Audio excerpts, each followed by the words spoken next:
어떻게 하와이 잘 다녀오시면서 맛있는 것도 많이 드시고 좋은 것도 많이 드시고 그러셨는지 모르겠습니다. 하와이 하면은 뭐 우리가 알다시피 꽃무늬랑 훌라훌라 춤인데 대부분이 다 색깔 옷들이 칙칙하게 까만 것들이 입고 다녀오셨기 때문에 좀 이렇게 화려한 하와이 무늬 마이너스 같은 거 입고 오실 줄 알았는데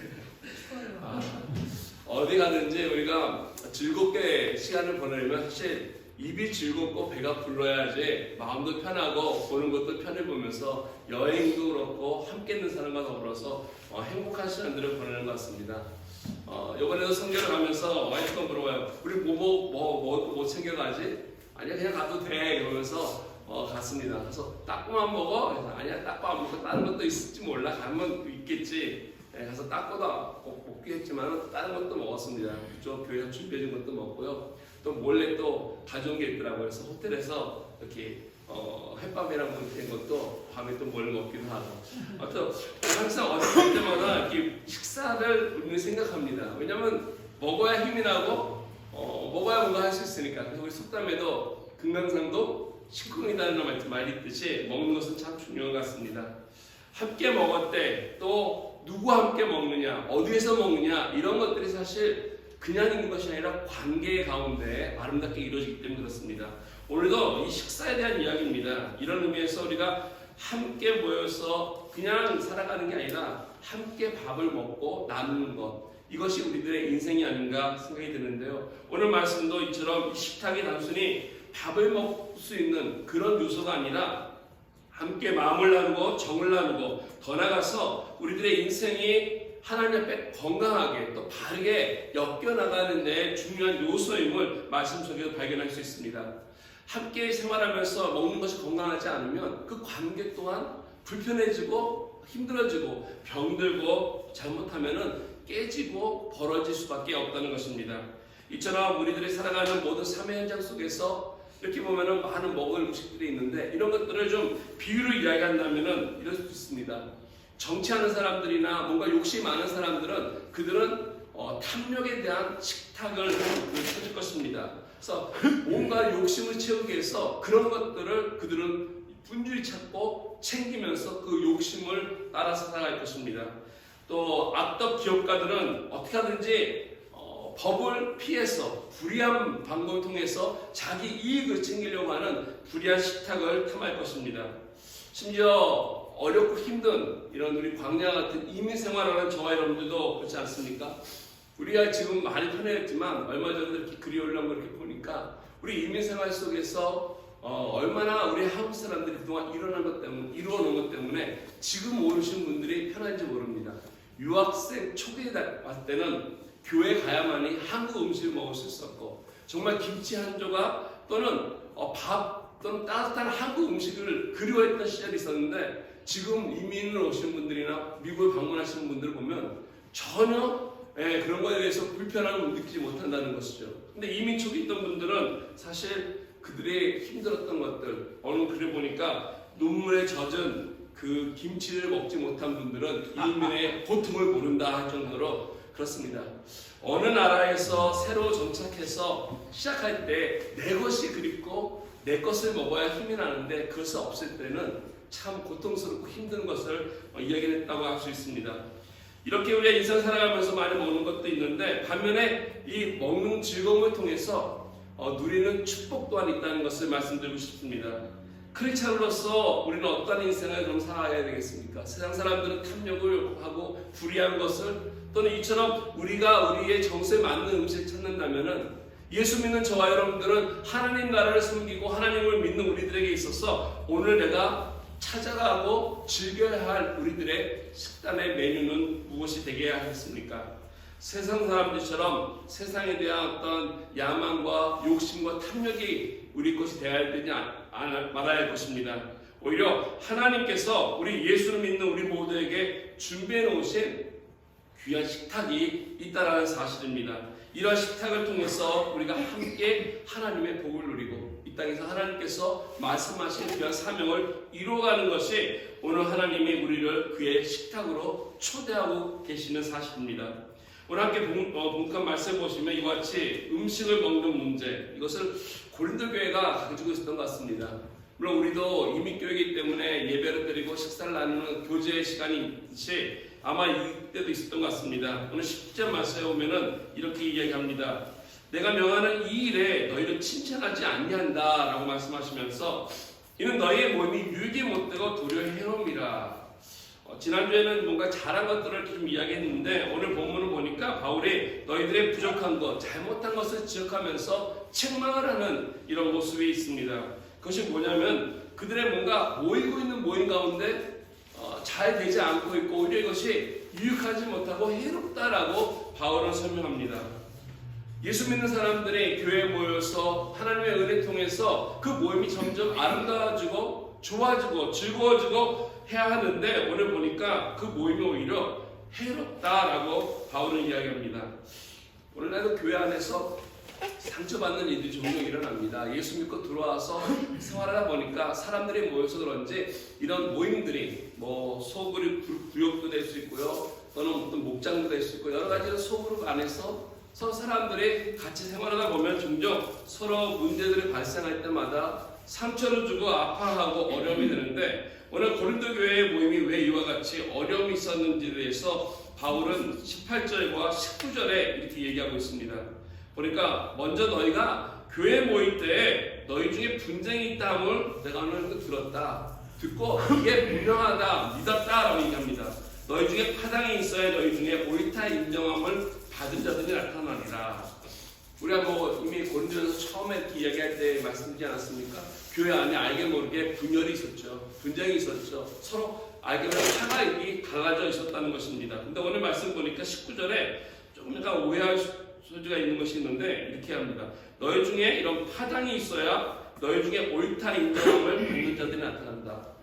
마치 바울이 그래 너희들 이렇게 나눠서 이렇게 파가 있는 것이 맞다라고 오히려 바울이 이렇게 이야기하는 것 같은 오해가 있는데 이런 뜻이 아니라 이 말은 이런 것입니다. 자기 파에 속한 사람들만 이들이 옳다라고 얘기하는 것입니다. 그 안에 분쟁이 있어서 누구 나눠져 있는데 자기에게 속한 사람은 이 사람은 옳다 얘기하면서 자기와 같은 파가 아닌 사람은 내치는 이러한 모습을 오늘 객관적인 관점에 보면서 바울이 이야기하고 있다는 것입니다. 선과 악이 없는 모임들인데 내 거는 선하고 나와 함께하지 않은 다른 모든 무리들은 악한다 또는 그릇됐다라고 얘기하는 편파주의라고 하는 것이 고린도 교회 안에 있었다는 것이죠. 이것이 뭐 고린도 교회만 있겠습니까? 이것이 바로 오늘날 우리 교회 안에도 또 사람들이 모이는 곳이라면은 이러한 무리를 짓는 분쟁하고 나누는 일들이 많다는 것입니다. 오늘 20절과 22절에 보면은 그 고린도 교회가 나누었던 두 가지 문제가 식사 때문인 것을 말씀해주고 있습니다. 보니까 그런즉 너희가 함께 모여서 주의 만찬을 먹을 수 없으니 이는 먹을 때에 각각 자기의 만찬을 먼저 갖다 먹음으로 어떤 사람은 시장하고 어떤 사람은 취합니다. 고린도 교회 예배드리고 함께 모여서 주의 만찬을 하지 않았습니다. 전에 말씀드린 것처럼 이 주님의 만찬은 예수님께서 직접 제정하신 것이고 또 제자들이 이것을 기억해서 늘 주님을 기념하기 위해서 초대교회 당시는 매주 즉 모일 때마다 이런 주의 만찬을 나눴다는 것입니다. 그래서 여기 보니까 주의 만찬이 있는데 또 한 가지 21절에 보면은 자기의 만찬이라고 부르는 또 하나의 식사 시간이 있는 것을 발견할 수 있습니다.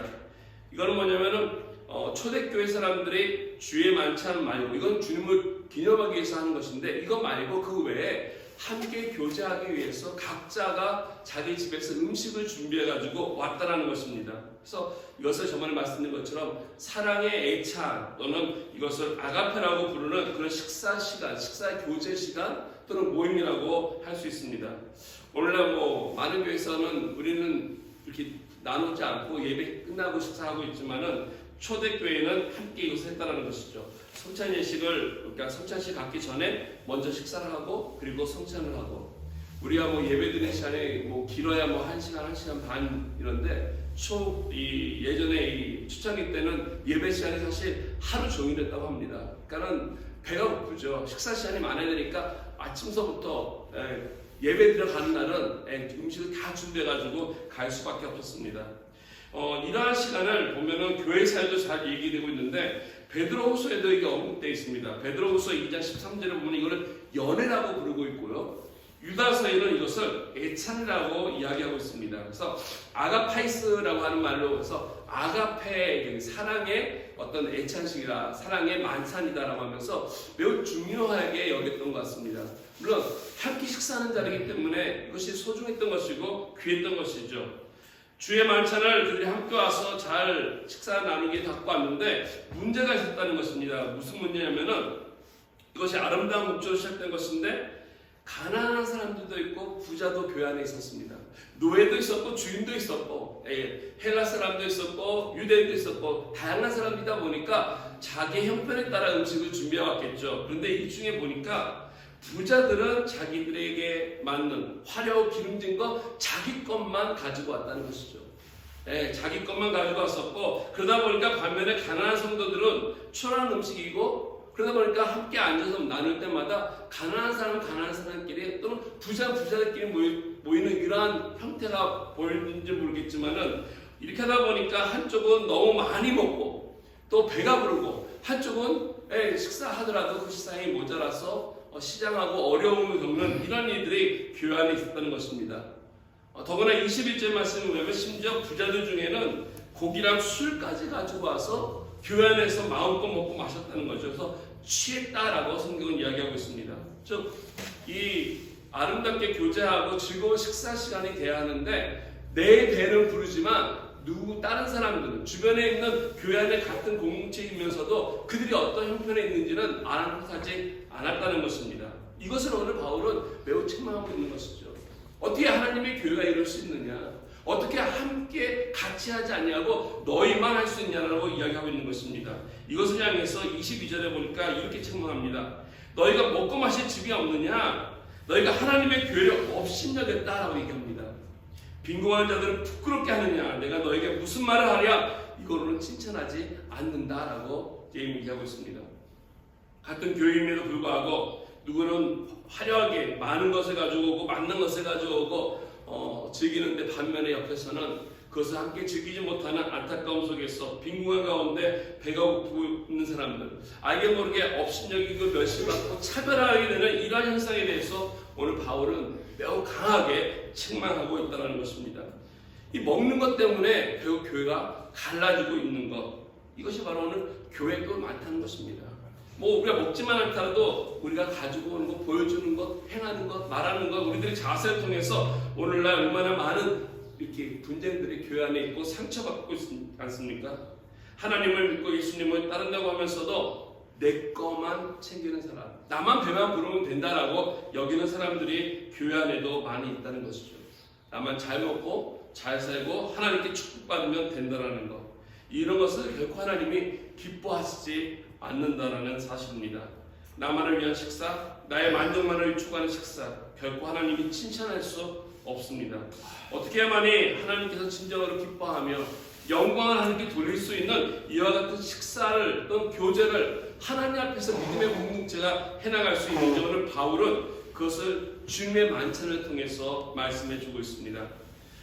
우리 다음 주에는 부활주를 지키기 때문에 우리가 함께 성찬을 나누겠지만은 오늘 미리 그 성찬에 대한 것을 우리가 이야기 듣고 함께 다음 주에 참여한다면 그 의미가 더욱더 우리에게 은혜가 되리라 생각이 듭니다. 많은 사람들이 예수님을 따른다고 말을 하지만 실제로 아직도 교회 오면서도 그들의 관심사는 세상에 많다는 사실입니다. 우리들의 마음이 세상의 것에 많이 있습니다. 사실 세상의 것이 더 맛있어 보이고요, 탐스러워 보이고 더 화려해 보일 때가 많다는 것입니다. 이렇기 때문에 아담과 하와가 선악 따라봤을 때 그 봤던 그 마음, 그 상태가 오늘날 우리에게까지도 계속 전해진다는 것이죠. 하나님께서 금했음에도 불구하고 그것을 먹는 순간 먹음으로 말미암아 우리에게 온 그 탐욕이 오늘 우리들을 더욱더 허망하게 하고 또 어떻게 채울 수 없는 그런 탐욕으로 계속 이끌고 있다는 것입니다. 성경에서 말하는 지혜로운 사람, 성경에 말하고 있는 믿음의 사람, 하나님의 사람은 어떤 사람이겠습니까? 이와 같은 세상에서 보여주는 화려함에 속지 아니하고 하나님께서 준비해 놓으신, 예수님께서 준비해 놓으신 거룩하고 경건하고 또는 소박하지만 그 안에 사랑과 희생이 담겨져 있는 이와 같은 주님의 만찬이 저희들이 즐기고 기뻐하며 참여해야 한다는 식탁일 것입니다.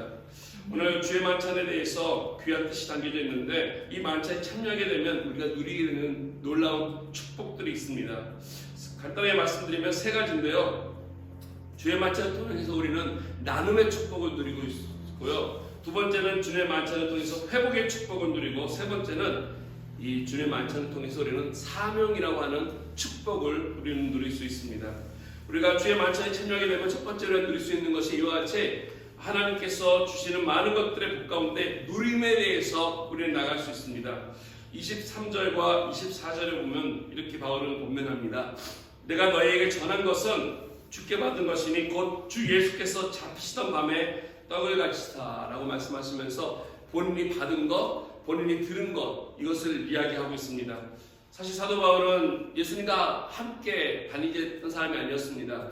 아마 예수님을 만났다고 하는 기사는 없습니다. 그러나 그는 알고 있었을 것입니다. 예수님이 살아계셨을 때 그는 보지 않았지만은 돌아가신 후에 다메섹에서의 만남 이후에 예수님께서 어떤 일들을 행하셨는지 제자들을 통해서 많은 이야기 들었을 것이고, 그 들은 이야기 가운데 아마 분명히 마지막 밤에 주님께서 어떻게 제자들의 발을 씻기시고 그리고 만찬을 나누시면서 무슨 이야기들을 해주셨는지를 전해 들었을 것입니다. 보지 못했지만 이 제자들을 통해서 아마 베드로나 요한이나 그 외 많은 사람들을 통해서 잘 전해 들은 것입니다. 그래서 여기 보니까 내가 주께 받은 것이다 라고 말씀하시고 있는데, 이거는 직접 받은 계시를 얘기하고 있지는 않습니다. 이거는 분명히 전승에 의해서 본인이 직접 주님으로부터 받은 것이 아니라 상황상 많은 제자들 통해서 이런 이야기들을 내가 전한 것이라는 것을 말씀하시는 거죠. 그러면서 하나님 말씀을 소개하기를 곧 주 예수께서 잡히시던 밤에, 복음서에 가면 목요일이죠.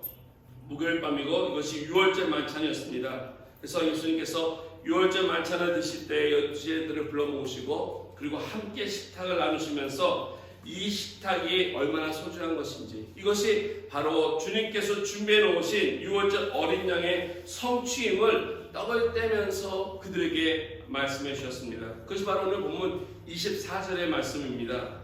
축사하시고 떼어 이르시되 이것은 너희를 위하는 내 몸이니 이것을 행하여 나를 기념하라. 예수님께서 떡을 떼어 나누어 주셨다는 것, 이것은 바로 자기가 이제 곧 목요일 밤이 지나고 금요일이면은 십자가에 달려 돌아가서 우리를 위해서 내어드릴 그의 몸을 말씀하시는 것입니다. 여기서 우리가 주목해야 중요한 것이 있는데, 이 떡이라는 것을 그냥 그들이 하나 준 것이 아니라 예수님께서 이것을 나눴다는 것입니다. 부셔서 나눠가지고 한 사람 한 사람에게 그 부분들을 주었다는 것이죠. 떡이라는 것은 부수지 않고는 나눌 수가 없다는 것입니다. 깨지는 고통과 희생과 아픔이 있어야 할 것입니다. 그래서 예수님께서 생명의 떡을 나누시기 위해서 먼저 본인이 십자가에서 깨지시고 찢어지시고 그리고 나눠주셨습니다. 이게 바로 오늘 우리들이 이 땅을 살아가면서 내가 예수 믿는 사람들에게 나타나야 할 본질이 아닐까 생각이 듭니다. 주님은 나눠서 주셨기 때문에 나눠서 받은 우리가 이 나눔 받은 것을 우리 또한 나눠주는 삶이 함께 동행해야 한다는 것입니다. 그러려면 내가 나를 깨트려야만이 하나님으로부터 받은 이와 놀라운 은혜와 축복을 우리 또한 통로로서 다른 사람에게 나눠주는 것이 가능합니다. 아멘. 창세기 22장에 보면은 아브라함을 하나님께서 불러 세우셨습니다. 온 열방을 위해서 내가 너를 세워서 복의 근원이 됐지라 말씀하셨습니다. 어떻게 그가 복의 근원이 되었습니까? 그가 먼저 자기의 것을 하나님께 드렸습니다. 하나밖에 없었던 그의 아들 이삭을 그 또한 하나님께 드림으로 말미암아 자기의 것을 나눔으로 말미암아 이걸 통해서 하나님이 됐다, 내가 너를 받노라 라고 말씀하시면서 우리에게 하나님께서 아브라함이 자기 것을 헌신한 것처럼 똑같이 우리 예수 그리스도를 이 땅에 보내주신 것이 아니겠습니까? 내가 나를 경외하는지를 알게 됐다 말씀하시고 그 예표했던 이삭과 똑같이 주님을 직접 보내주셔서 십자가에 달게 하신 것, 이것이 바로 예수님께서 자기의 몸을 나눠주신 것입니다. 우리가 우리의 것을 붙들고 있으면 아직도 세상 사람과 큰 다를 바 없을 것입니다. 나의 것을 놓고 그리고 나누면 나갈 때 이러한 삶이 있을 때 기꺼이 우리는 하나님의 교회로서 하나님의 사람으로서 하나님의 축복을 누릴 수 있는 우리들의 인생이 될 것입니다. 이것을 위해서 누군가는 물꼬를 타야 할 것입니다. 누군가는 시작해야 할 것입니다. 내가 복음을 듣고 살아가지만 이 복음을 시작하기 위해서 내가 힘들고 어려운 것들 한 발짝 나눠야 할 것입니다. 받은 복음을 나누기 시작할 때 이 나눔 속에서 하나님의 능력이 나타나는 것이고 이 나눔을 통해서 놀라운 역사들이 시작된다는 사실입니다. 여기에 하나님의 이 복음, 이것이 바로 주의 만찬을 통해서 드러나는 축복입니다. 많은 분들이 복음을 기다립니다. 이번에도 다녀왔지만은 많은 사람들이 메말라 있고요. 아직도 말씀에 대해서 갈급하고 있고요. 말씀을 알지 못해요. 리더들이 모였다 그러고 또 교사들이 모였다 그래서 같이 세미나를 했는데 많은 사람들이 성경을 제대로 알지 못하고 있고 깨닫지 못하고 있고 그 의미를 그 뜻을 알지 못하고 있는 것을 볼 수가 있었습니다. 그래서 얼마나 많은 사람들이 오늘날도 성경을 가지고는 있으나 그 성경을 살아가지 못하고 묵상하지 못하고 그 안에 계신 하나님을 알지 못하는지 우리 열심히 그들에게 우리가 알고 있는 것, 배운 것, 경험한 것, 하나님으로부터 받은 것들을 나눠주는 사역들을 해야 할 것입니다. 이와 같이 우리들의 희생을 통해서 우리가 생명이 있던 예수 그리스도를 받은 것처럼 우리가 나눠줄 때 놀라운 하나님의 목적을 이루는 인생이 될 것입니다. 아멘. 두 번째로 주의 만찬은 회복을 위한 만찬입니다. 25절 말씀에 보면은 식후에 또한 그와 같이 잔을 가지시고 이르시되 이 잔은 내 피로 세운 새 언약이니 이것을 행하여 마실 때마다 나를 기념하라 하셨다. 예수님께서 드신 그 잔이 그냥 매년마다 6월절 때마다 돌아오면 드시는 그와 같은 잔이 아니었다는 것입니다. 이 잔은 나의 피로 말미암아 세우는 새 언약이다라고 말씀하여 주셨습니다. 누가복음 22장 20절에도 동일한 말씀이 나오는데 거기는 누가는 하나 더 붙입니다. 곧 너희를 위하여 붓는 것이다 라고 주님은 말씀해 주셨습니다. 예수님께서는 그의 모든 것, 정말로 피 한 방울 남김없이 모든 전부를 다 우리를 위해서 쏟아 부어주시고 구원을 이루셨습니다. 그냥 사랑하신 것이 아니라 끝까지 사랑하셨고 모든 것을 다해서 사랑하셨고 그래서 하나님과 우리 사이에 막혀있던 이 담을 허무셨뿐 아니라 그 관계를 회복시키기 위해서 모든 것을 다 하신 분이 바로 우리 예수님이십니다. 아멘. 그의 희생으로 말미암아 그의 헌신으로 말미암아 이와 같은 하나님과 우리와의 관계가 회복이 되었다는 것이죠. 구약에 보면은 하나님께서 이스라엘 백성들을 애굽에서 구원해내시고 이끌어내시고 그냥 가나안으로 가신 것이 아니라 제일 먼저 하신 것이 있습니다. 그들에게 그냥 복을 주실 수도 있고 새로운 땅을 주실 수도 있었음에도 불구하고 그렇게 하지 아니하시고 신의 산으로 그들을 이끄시고 그들에게 약속을 하십니다. 우리 하나님은 참 약속을 좋아하시는데 이 약속을 같이 가자는 거죠. 관계 맺자는 거죠. 그 약속을 보면은 출애굽기 19장에 약속을 하시고 내가 너희들의 하나님 될 테니 너희는 나의 백성이 되라. 그들이 좋습니다 그랬습니다. 시간이 흐르면서 소유된 이스라엘 백성들이 생활했지만은 그들은 하나님을 저버리고 잊고 배신하고 떠났습니다. 그럼에도 불구하고 이 약속이 지켜질 수 있었던 것은 바로 하나님이 그들은 파기했지만 하나님은 그 약속을 잊지 아니하시고 그들은 떠나갔지만 그 떠나간 그들을 다시 돌이키게 하시고 그 약속을 이루시기 위해서 우리 하나님께서는 예수 그리스도를 보내셨다는 것입니다. 깨어진 것을 나눠진 것을 다시 회복시키기 위해서 하신 일을 우리 하나님께서 예수님을 통해서 십자가를 통해서 이루셨다는 것이죠. 이 보혈의 피가 바로 오늘 그 의미라는 것입니다. 회복의 의미, 갈라진 관계가 회복이 되고 하나님의 보좌 앞에 나아갈 수 있는 은혜가 저와 여러분들에게 주어진 축복이 여기 있습니다. 하나님 앞에 감히 나갈 수 없었고 깨닫지 못했던 우리들이 하나님을 부르고 하나님 앞에 영광을 돌릴 수 있는 이 놀라운 축복은 그리스도의 십자가의 보혈이 없이는 주어질 수 없는 축복이라는 사실이라는 것이죠. 두 번째는 하나님과의 관계만 회복된 것이 아니라 하나님과 더불어서 회복이 됨으로 말미암아 우리 인간들 사이에 나와 옆에 있는 함께 있는 형제와 자매들과의 사이 또한 이것이 더불어 회복되었음을 성경 우리에게 말씀해주고 있습니다. 에베소서 2장 14절은 다음과 같이 말씀합니다. 그는 우리의 화평이신지라 둘로 하나를 만드사 원수된 것 곧 중간에 막힌 담을 자기의 육체로 하셨다. 즉 말씀을 가만히 보면은 우리 예수님께서는 피스메이커가 아니라는 것입니다. 즉 화평을 만드는 사람이 아니라 His way peace. 그가 바로 회복이 되는 길이 됐다라는 것이에요. 그를 통해서만이 회복이 가능하다는 것을 우리는 깨달아야 할 것입니다.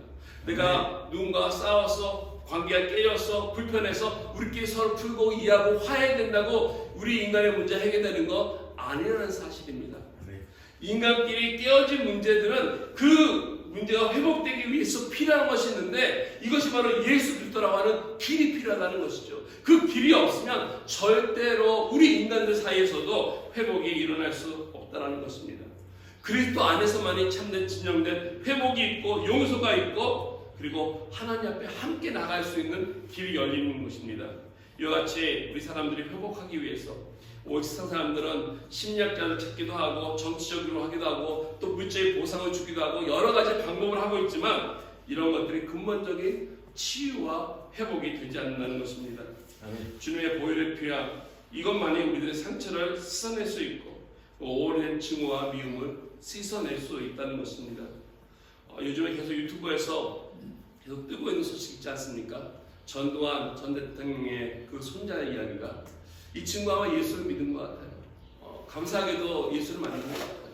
물론 마약도 하고 어려웠던 것 같지만 이 손자가 뉴욕에 있으면서 그 예수를 통해서 자기뿐만 아니라 자기 가족, 전두환이 했던 많은 악행들을 바로 깨달은 것 같아요. 왜 몰랐겠습니까? 그 안에 누르고 있던 여러 이 악력들이. 근데 이것을 예수 그리스도를 통해서 아마 그가 회복한 것 같습니다. 그래서 이제 한국에 나가서 사죄하고 하는 이 행동들이 사실 그냥 인간을 하는 것보다 아마 예수 그리스도를 통해서 그가 하는 말 중에 이래요. 이제 계속 끊임없이 기도하고 말씀을 통해서 앞으로 최선을 다해서 더욱더 사죄하는 모습을 보여드리겠다 할 때마다 꼭 잊지 않고 하는 이야기가 그거더라고요. 그래서 참 감사하다는 생각이 들어요. 그의 아버지와 달리 바로 예수님을 만나지 않았을까. 그래서 좀 옆에서 같이 기도해주면서 격려해주면서 정말 바르게 예수 그리스도를 통해서 회복된 그러한 인생을 살았으면 좋겠다는 생각이 들었습니다. 예수님이 아니고서야 어떻게 우리들 마음속에 힘들고 있었던 이와 같은 아픔과 고통들을 치유해주고 우리를 깨끗게 회복시켜 줄 수 있겠습니까? 그러기 위해서는 하나님 앞에 나오는 것이 필요합니다. 우리가 영어로 레스토랑이라고 하는 말이 있죠. 식당을 레스토랑이라고 부르지 않습니까? 이 레스토랑은 사실 영어는 아니고 원래 불어죠. 불어 레스토랑에서 온 불어인데 스페인어도 마찬가지야. 스페인어도 레스토랑이라고 똑같은 말을 쓰는데 보니까 이 레스토랑이라는 기원이 1765년도에 몽블란제라고 하는 어떤 사람이 있었는데 이 사람이 이제 정말 가게를 이렇게 운영했다고 하는 데서 프랑스에서 그 당시 식당이 없었는데 가게를 운영하면서 이 사람들이 일을 왔다 갔다 하는 사람들이 힘들 때마다 이 사람이 그 사람들을 위해서 수프를 끓여주었는데 가난한 사람들을 위해서 끓인 수프가 뭐냐면 양 다리를 이렇게 해서 꽉 과가지고 끓인 우리로 하면 뭐 이게 뭐랄까요 뭐 우족 같은 거 뭐 이렇게 도가니탕 같은 거 있죠. 이런 그 숲을 끓여가지고 이 사람들에게 빵과 대접을 했더니 가난해도 일하는 사람들이니까 이런 걸 먹고 회복이 기력이 되고 또 힘차고 힘들 때마다 와서 그 숲을 먹고 그러다 보니까 그 장소가 바로 이제 레스토랑이 됐다는 말이 됐는데 이 레스토랑이 바로 뭐예요? 영어로 레스토레이션 하면 회복이라는 똑같은 단어입니다. 음식을 먹고 기력을 찾았다는 거죠. 회복이 됐다는 거. 허기 가지고 어려워지면은 우리도 와서 음식을 먹고 힘차지 않습니까? 똑같이 우리들의 몸이 어려울 때 음식을 통해서 회복되는 것처럼 우리들의 심령이 우리들의 영혼이 힘들고 어렵고 어감에 누를 때 가서 도가니탕 먹는다고 회복되겠습니까? 맛있는 설렁탕이 얼마나 도움이 되겠습니까? 근데 우리들의 영혼은 다른 것이 아니라 예수 그리스도의 십자가의 보혈이라는 사실입니다. 아멘. 십자가 앞에 나와서 그리스도의 보혈을 통해서 그 능력으로 우리들의 회복이 되고 그 능력 가운데 성령의 역사로 말미암아 우리들의 죽은 영혼들이 새로 힘을 얻고 일어나는 것이고 그 힘으로 말미암아 나아가는 것입니다. 아멘. 이런 의미에서 내일부터 시작되는 고난주간 하루하루가 이미 한번 살펴봤지만 여러분들 묵상하시면서 십자가 안에서 주님께서 주시는 이 귀한 능력이 얼마나 크고 놀라운지, 그 은혜와 사랑이 우리에게 얼마나 큰 건지를 묵상하시면서 하나님부터 충만한 영혼의 힘을 회복하는 그런 한 주간 되기를 주님의 이름으로 축원드리겠습니다. 아멘. 우리가 임생활하면서 힘들지만 이렇게 가면서 그런 걸 봤어요. 야, 옛날에는 다 노랬는데 요즘에 다 푸래요. 너무 예뻐요. 그래서 야, 이 나무도 꽃들도 이 잔디도 얼마나 얘네들이 기분이 좋았을까. 물을 많이 마셨기 때문에 가뭄이라는 것을 그냥 잊을 정도로 가뭄이 되면 얼마나 그냥 메말랐습니까? 그냥 누렇게만 보기 흉한데, 그런데 이러한 가뭄이라고 하는 것이 이 캘리포니아만 있겠습니까? 사실 우리 사람들에게도 온다는 것입니다. 우리에게도 영적으로 또 재정적으로 여러 가지 가뭄이 있을 때마다 우리에게 필요한 것, 좋은 음식보다도 하나님 앞에 나와서 예배드리고 하나님께 기도하며 찬양하면서 우리들의 영혼이 하나님으로부터 회복되는 것이 하나님이 그 가운데 주시는 축복의 은혜가 있다는 것입니다. 고난주간에 기도하시면서 묵상하시면서 더불어 부활주의를 기대하시면서 함께 기뻐할 수 있도록 여러분 준비하며 나오시기 바라겠습니다. 이런 면에서 우리가 나눔도 하는 거 중요하고요. 또 이와 같이 우리들의 영혼이 회복되는 것도 중요하고요. 또 여기서 멈춰서 되는 것이 아니라 한 가지 더 있는데, 말씀드린 것처럼 사명이 있다는 것입니다. 하나님께서 우리를 허락해 주셔서 본인을 찢어주시고 나눠주신 의미, 그리고 그 나눠주신 것 통해서 우리가 회복된 것이 나만을 위한 것이 아니라 사명이 있다는 것입니다. 26절 보니까 이렇게 말씀하십니다. 내가 너희가 이 떡을 먹으며 이 잔을 마실 때마다 주의 죽으심을 그가 오실 때까지 전하는 것입니다. 우리가 성찬식은 주님의 만찬은 예식이죠. 예식인데 기념 예식이라고 얘기합니다. 주님을 기억하는 것이죠. 기념하는 거라고 분명히 말씀하고 있습니다. 근데 기억만 하고 기억하는 걸로 충분하지 않다고 저는 생각합니다. 거기서 끝나는 것이 아니라 오늘 분명히 말씀은 뭐냐면 이 떡을 먹고 마실 때마다 주님의 죽으심을, 예수 그리스도의 십자가의 죽으심을 전하는 것이다 라고 말씀하고 있습니다. 아멘. 주님이 다시 오실 때까지 우리가 이 기념식을 하는 이유는 예수님을 전하는 데 있음을 잊지 말아야 할 것입니다. 그래서 우리가 함께 그의 만찬에 참여해서 생명의 떡을 먹고 회복을 경험한 후에 주의 죽으심을 땅끝까지 증거하는 사명을 가진 사람들이 돼야만이 주의 만찬이 주의 만찬다워지는 것입니다. 아멘. 기록에 가면 초대교회 성도들은 주의 만찬을 통해서 모일 때마다 기념하고 기쁜 마음을 가지고 나가서 예수를 전했다고 합니다. 우리 요즘에 성찬 예식 1년에 한 3번 정도, 4번 정도, 또는 절기 때마다 이렇게 하지 않습니까? 매일매일 한다고 하는데, 그때마다 할 때마다 그들이 무엇을 기록했겠습니까? 그들이 잔을 마시고 떡을 나눠 마실 때마다 그들이 기억했던 것, 이걸 통해서 받은 은혜, 이제 나가서 전하고 싶은 것, 한 사람에게라도 이 구원의 복된 소식을 나눠서 회복되어야 한다는 것을 초대교회 사람들은 생명을 갖고 했습니다. 오늘 이 시대에 우리 교회가 이것을 회복되어야 된다고 저는 생각합니다. 전도하는 교회가 점점 사라지고 있고, 전도라고 하는 것 자체가 마치 하나의 이벤트만 되어가고 있는 이 시대 속에서 우리가 교회가 앉아서 먹고 마시는 것으로 끝나는 것이 아니라, 먹고 마실 뿐만 아니라 힘을 얻어서 나가서 이와 같은 생명을 나눠주는 사명을 할 때에 교회가 교회다워지는 것이고 크리스찬의 삶이 바르게 된다고 생각됩니다. 여기 오늘 교회에 회복된 사명이 있고요, 교회가 존재에 대한 이유가 있지 않나 생각이 되는데요. 교회가 크던 적던 우리는 최선을 다해서 복음을 전하는, 그래서 하나님의 사명을 감당하는 교회가 되어야 할 것입니다. 아멘. 이것을 위해서 하나님께서 우리를 교회를 세우신 것이고 사람을 불러 모으신 것이고 은혜를 주신 것 아니겠습니까? 아마 지난주에 약간 이야기 나누고 식사하면서 약간 이야기 나눴는데, 우리 임지사님께서 양화진 이야기를 하셨던 걸로 기억납니다. 양화지에 보면은 우리 외국인 선교사님들을 모시는 묘지가 있습니다. 저도 다큐멘터리를 많이 보면서 한 번쯤 만약에 한국에 방문하게 되면 꼭 가고 싶은 곳 중에 하나가 이 양화진입니다. 이 선교사님이 있는 곳인데 거기 이렇게 돌다 보면 참 많은 은혜가 있을 것 같습니다. 근데 이 양화진이 어디 있냐면 그 옆에 산이 하나 있는데, 그 산이 절두산이라고 하는 이름하는 산이 있다고 합니다. 절두산이라고 하는 산인데, 원래 이 산 이름이 잠두봉이라고 하는 이름의 산이었는데 이 이름이 바뀌었다고요. 대원군 때 무슨 일이 있었냐면 대원군이 여기서 뭘 했냐면은 말 그대로 예수 믿는 사람들의 목을 여기서 그래서 절두산이라고 부릅니다.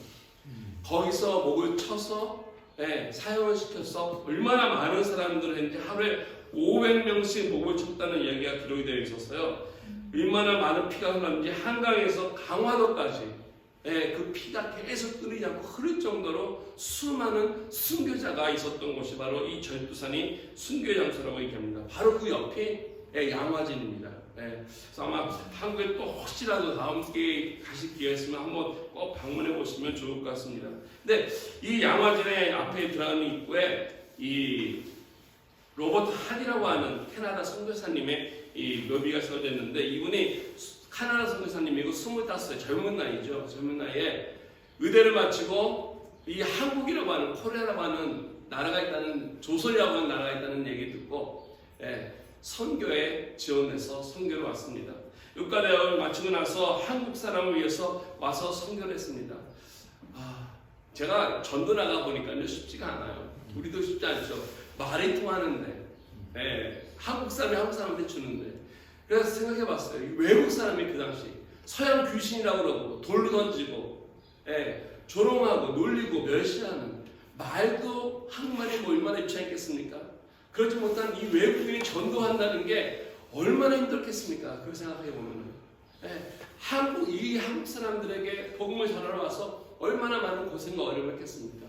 열심히 했지만은 잘 되지 않았습니다. 잘 되지 않고 이분이 열심히 하다가 결국 한국에서 이제 순교하셨는데, 더 나아가서 어떤 일이 있었냐면 이 선교사님뿐만 아니라 자녀가 둘이 있었는데, 큰 딸은 태어난 지 이틀 만에 죽고, 그리고 둘째 딸은 자라서 한 6살까지 하다가 죽고, 그 당시 한국에 어린애가 태어나도 유행하는 병들이 많아서 결국 두 자녀와 와이프까지, 그리고 본인도 한국에 다 묵지게 되었습니다. 한국을 위해서 모든 식구들이 희생하며 복음을 위해서 살았던 그의 묘가 여기 있는데, 그가 복음을 증거하면서 하다가 너무 힘들어서 내가 뭔가 잘못하고 있는 게 아닌가라는 생각이 들었을 때 이런 얘기를 했다고 합니다. 한때는 강원도를 가는 도중에 누가복음의 말씀을 읽고 있었는데, 누가복음 11장 13절 말씀에 하나님이 감동을 주셨대요. 어떻게 기록이 되어 있냐면, 너희가 악할지라도 좋은 것을 자식에게 줄 줄 알거든 하물며 너희 하늘 아버지께서 구하는 자에게 성령을 주시지 않겠느냐라는 말씀입니다. 그래서 이 말씀을 읽으면서 내가 선교를 하고 복음을 전하는데 왜 이 조선인들이 내 말을 듣지 않는가 계속 하는데, 내 마음속에 이들이 복음을 듣지 않는 것은 이들의 문제가 아니라 아직 내 마음속에 내가 처리되지 못하는, 회개하지 않는, 정리되지 아니하는 죄악들이 있기 때문에, 아직도 내 마음속에 하나님 앞에 내놓지 못한 부끄러움들이 있기 때문에 이것이 전도의 문을 막고 있는 것이 아닌가. 이걸 회개하면서 그가 하나님 앞에 자복하고 기도하기 시작했습니다. 기도할 때 함께 모였던 선교사님들이 한두 명이 더 모이게 되었고요. 함께 시작했던 것이 바로 원산에서 일어난 1903년도에 일어났던 대부흥 운동이 되었고, 이걸 계기로 해서 1907년도에 우리가 너무나 잘 아는 평안에 있던 대부흥 역사가 일어났다는 사실입니다. 한 사람의 물꼬를 통해서, 한 사람의 회개를 통해서 하나님께서 놀라운 일을 합니다. 후대의 누군가가 이 하디 선교사를 이렇게 평가했습니다. 하는 말이, 종달새는 자기의 소리가 봄을 알리는 선포인지 모른 채 노래한다 라고 하는데, 하디가 그러하였다. 자기의 기도가 성령의 운동 영적 대각성을 시작하는지 모르고 부르짖었지만 그의 기도가 대한민국의 봄을 알리는 종달새가 되었다라고 이야기했습니다. 선교 다녀와서 그런지 몰라도 우리가 빚진 자들입니다. 이번에 와서 그 멕시코 사람들에게 이야기하면서 그런 얘기를 했어요. 멕시코, 제가 여러분들 와서 한 게 아니라 여러분에게 빚진 것이 있기 때문에 그렇습니다. 우리나라가 힘들었을 때, 어려웠을 때 여러분들이 우리 도와줬습니다 했더니 무엇을 도와줬습니까? 했때 우리가 6.25 때 멕시코 사람들이 와서 군인은 보내지 않았지만 그들이 보낸 것이 바로 병원, 의사들과 의료들을 보냈어요. 그래서 아픈 부분들을 치료해주고 싸매였어요.